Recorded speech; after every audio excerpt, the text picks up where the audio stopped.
پیارے بچوں، آیت نمبر 15 اور آیت نمبر 16 میں اللہ تعالیٰ نے اول تو مسلمانوں کو یہ حکم دیا ہے کہ مسلمانوں، آپ جب کبھی بھی کسی کافر کا مقابلہ کرو گے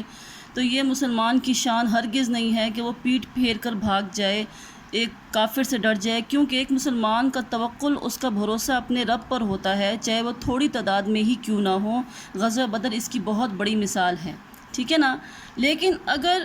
آپ نے پیٹ پھیرنی ہے تو اس کی دو صورتیں اللہ تعالیٰ نے بتائی ہیں۔ پہلی صورت یہ ہے کہ آپ کافروں کو شکست دینے کے لیے یا اس کو نقصان پہنچانے کے لیے کوئی جنگی چال چلتے ہو، جیسے کہ غزوہ احد میں خالد بن ولید نے، جب کہ اس نے اسلام قبول نہیں کیا تھا، تو اس وقت وہ ایک اچھا سپہ سالار تو تھا،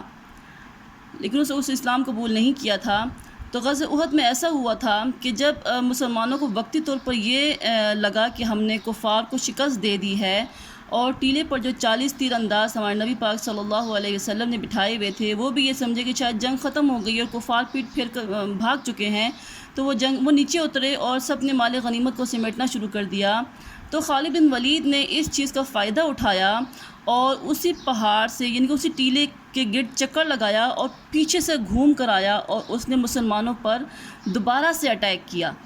تو یہاں پر میں آپ کو یہ بتانا چاہ رہی ہوں کہ پہلی صورت تو یہ ہے کہ تم کوئی جنگی چال چلنا چاہ رہے ہو، تبھی تم پیچھے سے مڑ کے یا پیچھے ہو کے تم دوبارہ سے اٹیک کر سکتے ہو، ٹھیک ہے۔ اور دوسری یہ صورت بتائی گئی ہے اس میں کہ اگر ایک مسلمان لڑتے لڑتے تنہا کفار کے لشکر میں کافی آگے تک نکل گیا ہو، ٹھیک ہے نا، تو اس کو اپنے لشکر سے جا ملنے کے لیے واپس وہ اپنے لشکر میں جا کے پہنچے، تو وہ واپس اپنے قدموں کو واپس کر سکتا ہے، واپس اپنے لشکر میں جا سکتا ہے۔ ان دو صورتوں کے علاوہ مسلمان کے پاس اور کوئی صورت نہیں ہے کہ وہ کفار سے پیٹھ پھیر کر بھاگ جائیں، یہ ایک مسلمان کی شان نہیں ہے۔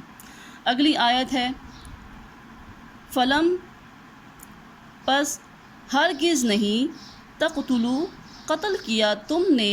ہم ان کو، ولیکن اور لیکن، اللہ تعالیٰ نے، قتلہم قتل کیا ان کو، وما رمیتا اور نہیں پھینکا تو نے، اذ جب، رمیتا پھینکا تو نے، ولیکن اور لیکن، اللہ تعالیٰ نے، رما پھینکی، ولیجبلیا اور تاکہ وہ آزمائے، المؤمنین مؤمنین کو، منہ اس سے، یعنی کہ اس مدد سے، بلاءً آزمانا، حسنتاً بہتر، اچھا، یعنی کہ اچھی آزمائش، یعنی کہ اچھی طرح سے آزمانا۔ اس آیت میں اللہ تعالیٰ مسلمانوں سے فرما رہے ہیں کہ اے مسلمانوں، یہ جو تم لوگوں نے کفار کو قتل کیا میدان میں، یہ تم نے نہیں کیا، بلکہ یہ ساری مدد میری طرف سے تھی، میں نے تم لوگوں کی مدد کی تھی۔ اور نبی پاک صلی اللہ علیہ وسلم نے،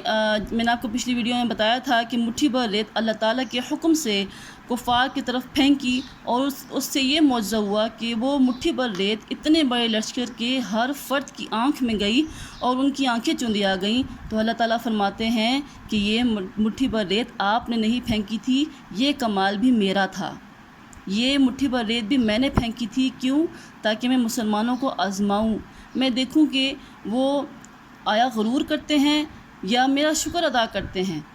ان اللہ سمیع علیم، بے شک اللہ تعالیٰ سننے والا، جاننے والا ہے۔